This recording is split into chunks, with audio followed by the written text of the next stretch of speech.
þakka ykkur fyrir að koma inn í dag og tala gögn. Ég ætla að segja ykkur aðeins frá Gagnís eða gagnaþjónustu félagsvísinda á Íslandi. Og ef við byrjum á markmiðum Gagnís, að þá það að safna félagsvísindalegum rannsóknargögnum og varðveita á öruggan hátt, allt eitthvað sem við kannski farið að hljóma kunnulega, og veita aðgengi að þeim í samræmi við eins og kölluðu FAIR viðmið, þar að segja að rannsóknargögn eigi að vera finnanleg, fyrsta lagi, það var hægt að nálgast þau og þau eiga að vera á nýtanlegu formi og þá til dæmis ekki á einhverju skráarsniði sem ekki til hugbúnaður til að lesa. Og síðast en ekki síst þá eiga þau að vera endurnýtanleg. Og hvað þýðir það? Jú, að þegar við höfum fundið gögn og fengið þau í hendur á skráarsniði sem við getum unnið með, að þá þarf að leggja ljóst fyrir hvað við megum gera við þessi gögn. Og það þetta frekar takmarkað virði í gögnum sem enginn má nota til neins. Og vonandi engum slíkum gögnum safnað, þannig að við getum mögulega gefið okkur að öll gögn megi að einhverju leyti endurnýta, þó að slík endurnýting þurfi kunna að vera háð einhverjum skilyrðum. Það geta til dæmis verið skilyrði að gögnin séu nýtt í vísindalegum tilgangi eða líða fyrir ákveðin tími frá því þeim var safnað og þar til að heimilt að vinna með þau. En mestu máli skiptir fyrir endurnýtingu að það séu skýr skilyrði og takmarkanir að það byggist á málefnalegum grunni. Það sem markmiðið að gögn séu, eins og nefnt hefur áður, eins opin og hægt en jafnframt háð öllum nauðsynlegum takmörkunum sem að vera nauðsynlegt að gera. Nú,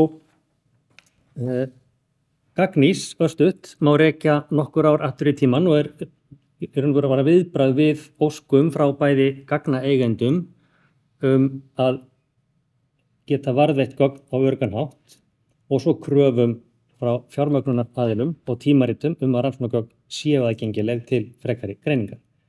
Og Gagnís var formlega sett á laggirnar, þetta ég megi segja árið 2018, þegar að Félagsstofnun fékk fjármagn til að setja upp nestar gagnahýsingarkerfið og það byrjaði að þróa þjónustuna og þar var leitað í sérfræðiráðgjöf meðal annars frá samtökum evrópskra gagnavarðveislusafna í félagsvísindum eða SESTA, ásamt því að líta til þess hvernig þessum málum hagað í öðrum löndum, eins og til dæmis í Austurríki, Bretlandi, Svíþjóð og Hollandi.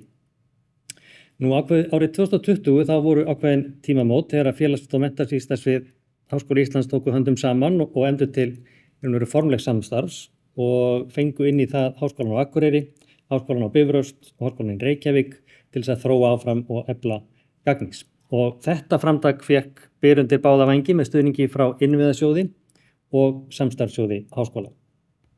Nú á þeim tíma sem liðinn þá hefur verið sett upp nýtt gagnahýsingarkerfi, dataverskerfi, búnar til leiðbeiningar og gæðahandbók ásamt því að þjónustan hefur verið í alþjóðlegu gæðavottunarferli. Sé allt mjög jákvætt. Örstutt skipulagið að þá í raun og Gagnís rekið sem sérverkefni innan félagsvísindastofnunar, þar sem þá gagnastjóri, þar segja ég, og sérfræðingar í gagnahirðingu, það mín þýðing á Data Curator, sem annast daglegan rekstur. Forstöðumaður félagsstofnunar, rannsóknarstjóri félagsstafsviðs og formaður vísindanefndar, skipa stjórn Gagnís og svo þessir aðilar ásamt fulltrúum frá samstarfsháskólunum í svona verkefnisstjórn sem hittist reglulega og hefur einmitt verið mjög gagnlegt fyrir okkur þetta samtal sem hefur verið í gangi þar. Og svo það upplýsingatæknisvið sem í raun og veru hýsir dataverskerfið okkar. Hver staðan í dag? Já, þjónustan, hún til og í fullri virkni. Við erum með vefsíðu með leiðbeiningum fyrir gagnaeigendur og gagnanotendur. Við erum með gagnahýsingarkerfi þar sem unnt að geyma gögn með öruggum hætti og birta í opnum aðgangi. Og síðast en ekki síst, þá verðum við með starfsfólk sem getur aðstoðað og leiðbeint. Nú, við erum með 31 gagnaskrá sem eru allar í algjörlega opnum aðgangi, það ekki krafa, það bara vill svo til að öll gögnin sem við erum með eru þannig. Og þar verið 9 sem hafa bæst við á síðustu 12 mánuðum, þannig að við erum að bætast í safnið. Enn sem komið þá höfum við bara fengið kannanagögn. Það tæknilega ekki til fyrirstöðu að taka við eiginlegum gögnum eða fleiri tegundum af gögnum. en sennilega við teljum að við þurfum að endurskoða ýmsar svona leiðbeiningar og verkferla þannig við gerum það. Nú það mjög ánægjulegt að þjónustan talsvert mikið notuð. Við getum séð að gögn og tengdaskrár hafa verið sótt það bil 6.500 sinnum frá árinu 2021 þegar að núverandi gagnahýsingarkerfi var tekið í notkun. Og það sem að meðal annars skýrir þessa miklu notkun hversu mikið þessi gögn notuð í kennslu. Og þar skiptir mjög miklu máli þessi algjörlega opnið aðgangur. Nemendur þurfa ekkert að skrá sig eitthvað inn eða sækja einhvern aðgang til þess að geta skoða þessa gagnaskrár sem þarna eru.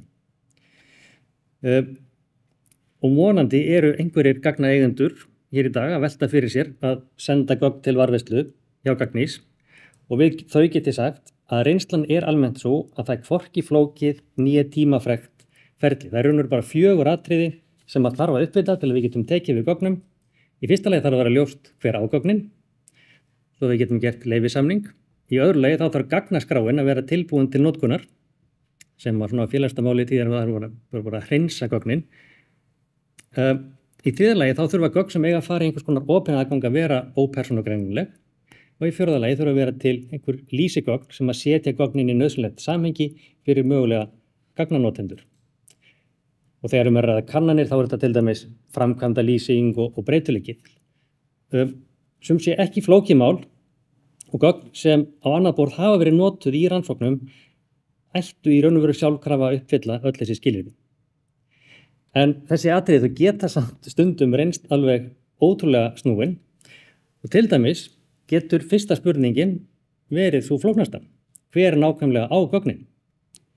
Þegar að ræða samstarf, margra einstaklinga og stofnana. Og svo í rannsóknarferlinu verða stundum til svo margar útgáfur af gagnaskránni að það sem eru gerða lagfæringar og leiðréttingar á skráningavillum og það ekki alveg ljóst hver besta útgáfan. Já, það eiginlega alveg kapítil út af fyrir sig að finna út úr hvað við gerum við þau gögn sem hafa orðið til á þeim örfáu áratugum sem eru liðnir síðan að farið var að safna félagsvísindalegur gögnum á Íslandi í einhverju mæli. En við getum hins vegar öll tekið höndum saman að gera betur í framtíðinni. Og það ekki hægt að tala varðveislu gagna og opin aðgang á þess að ítrekka mikilvægi þess að þessu gerðar gagnastjórnunar áætlanir þar sem ekki bara tilgreint hvað eigi að gera við gögnin þegar rannsóknin lokið heldur hvernig eigi að fara með gögnin frá því að þau verða til og þetta stöf ég með á borðinu hjá mér til áminningar mikilvægi þess að það sé staðið vel að varðveislu gagna. Hver á í dag græju sem getur lesið svona miðla sem þarna eru. Og spurningalistin þarna hann líka önnur svona þörf áminningandi spurningalisti sem að til. Ég með kassa að þessum listum, svörum upp í hillu, það bara ekki búið að skráða. Alls konar stöf verður til. Lítum aðeins stuttlega á gagnahýsingarkerfið sem við notum, sem að í dag svo kallað Dataverse-kerfi, sem var þróað af aðilum innan Harvard háskóla. Þetta kerfi sem notað víða heim og af mörgum aðilum og meðal annars í Evrópu sem við berum okkur saman við. Og í þessu tilviki hef ég valið að sjá gagnaflokka, það sem á enskunni heita dataverses og sem við getum skilgreint inn í kerfið til þess að auðvelda notendum að sjá saman gagnasöfn sem að til dæmis tilheyra sama rannsóknarverkefni. Og innan gagnaflokka eru svo gagnasöfnin sjálf og hér sjáum við til dæmis gagnasöfn sem að tilheyra rannsóknarverkefninu Börn og sjónvarp á Íslandi sem að Þorbjörn Broddason stóð fyrir árunum 1968 til 2009. Og þegar hann hætti að vinna sem prófessor í HÍ þá þetta að svara þessa einföldu spurningu hvað á að gera við gögnin mín. Síðan getum við skoða vefsvæði fyrir einstök gagnasöfn og hér höfum við eitt gagnasafn úr könnunni sem að Þorbjörn gerði 1968 og þar sem við getum og þið getið farið og nálgast gagnaskrána ásamt tengdum skjölum sem í þessu tilviki gerir þá framkvæmda lýsing, breytuleikill og spurningalistin. Við getum séð nákvæmlega hvernig könnunin leit út gagnvart þáttakendum. Og ég deili því alltaf með fólki að meðal annars svaraði móðir minn einum af þessum listum, 1968. Það veit ég að nöfnin voru á listunum á tímabili. Tölum við það seinna. En yfirskriftin okkar í dag HÍ og gagnamagnið og eðlilegt að við spyrjum okkur hvort að þessi bara raunhæft að ímynda sér að við getum kannski bara geymt gögn úr meira og minna öllum félagsvísindarannsóknum sem eru gerðar Já, við þurfum allavega ekki að óttast að gagnamagnið sem slíkt verði svo mikið að við ráðum ekki við það. Ef við lítum á allt sem vistað nú þegar hjá Gagnís, 31 gagnasafn, aðeins fleiri gagnaskrár reyndar, því stundum vistuð bæði ensku og íslensk útgáfa. Í öllum þessum gagnaskrám þá eru tæplega 3800 breytur, sem að gefur örlítið vísbendingum bara fjölbreytnina af upplýsingum sem þarna eru og möguleikana sem eru til þess að gera nýjar og spennandi rannsóknir án þess að safna nýjum gögnum.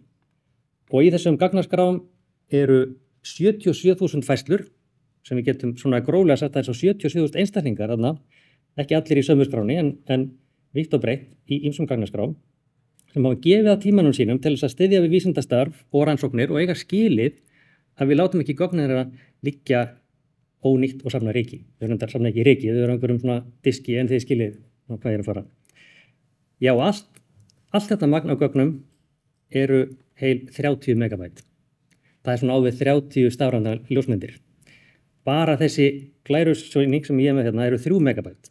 Þannig að við erum augljóslega ekki að fara að drukkna í gagnamagni þó svo að við höldum vel utanum það sem ég vil meina séu mjög mögnuð gögn.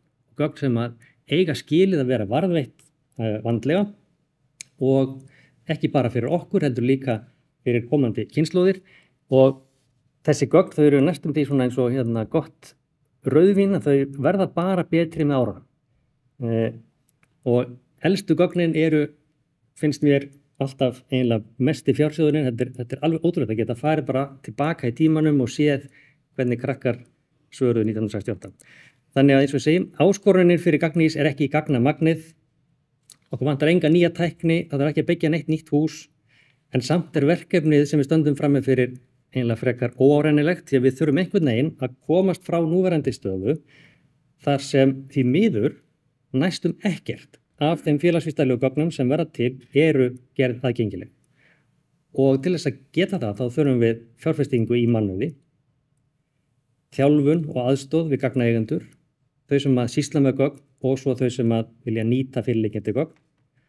Og svona meðan við erum að gera þetta þá eru sennilega líka að endurskoða námskrár, þannig að allt sem að við kemur opnu aðgengi og endurnýtingu sé hluti af námi á grunn- og framhaldsstigi í háskólum sem það er ekki því miður. En takk fyrir áhorfnina.